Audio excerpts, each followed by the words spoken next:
সকলোৱে কমেণ্ট কৰিছিলে আসাম পুলিচৰ আপডেট লাগে আৰু আসাম কামাণ্ডৰ ভেকেঞ্চি বঢ়াবনে নাই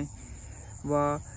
কেতিয়া কাট অফ লিষ্টখন মাৰিব যেহেতু ফিজিকেল টেষ্ট শেষ হৈছে ABUB APR ড্ৰাইভাৰ কনষ্টেবল সকলোকে ধন্যবাদ পলাশ আসাম ইউটিউব চেনেলটো 10K হৈ গ'ল যোৱা পৰহি হ'ল মই কোনো ধৰণৰ ভিডিঅ'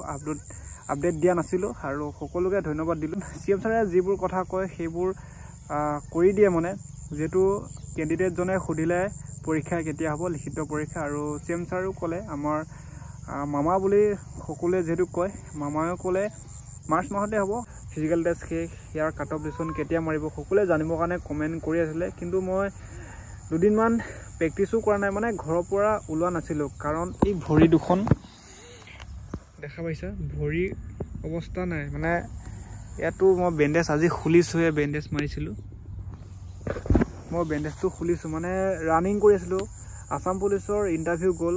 তাৰ 4 দিনৰ পিছত কামাণ্ডোৰ বাবে প্ৰেক্টিছ কৰি আছিলোঁ কামাণ্ডো 24 তাৰিখে আছে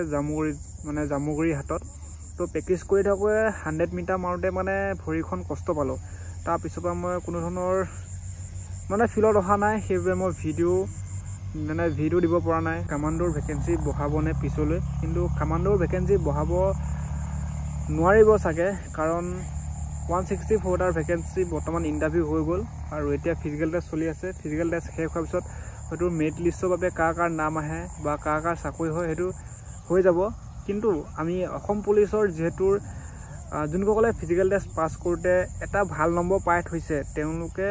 বহুত চান্স আছে কামাণ্ডোত যাব পাৰিব কাৰণ আসাম পুলিচৰ পৰা চাকৰি কৰি তেওঁলোকে ট্ৰেইনিং শেষ কৰিয়ে আকৌ এখন এপ্লিকেশ্যন লিখি বা তেওঁলোকে কামাণ্ডোত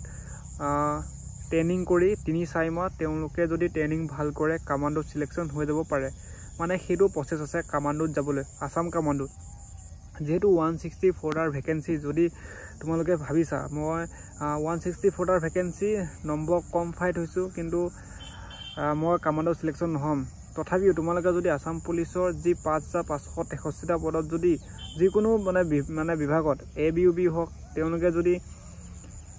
ভাল মাৰ্কছ পাই থৈছে বা এক্সামত নাম আহে এক্সাম দি পেলাই চাকৰি যদি পায় তেওঁলোকে আসাম পুলিচত জইনিং কৰি বা ট্ৰেইনিং কৰি কামাণ্ডোত যাব পাৰিব আৰু কামাণ্ডো চিলেকশ্যন প্ৰচেছো আছে সেয়ে তোমালোকক জনাওঁ তোমালোকে ভালকৈ পঢ়া আৰু বৰ্তমান ফিজিকেল টেষ্ট শেষ কাট অফ লিষ্টখনো হয়তো বেছি দিন নাই আৰু এসপ্তাহৰ পিছতে হয়তো কাট অফ লিষ্ট মাৰিব যদি সোনকালে মাৰে আৰু প্ৰচেছবোৰ সোনকালে হ'ব CM ছাৰে কৈছে 10 মে'ত পাক্কা 10 মে' তাৰিখে এপইণ্টমেণ্ট লেটাৰ দিম এইটো আছিল আজিৰ ভিডিঅ'টো যদি ভিডিঅ'টো চাই ভাল লাগিছে এটা লাইক কৰিবা যদি চেনেলটো চাই আছে প্ৰথম ছাবস্ক্ৰাইব কৰি দিবা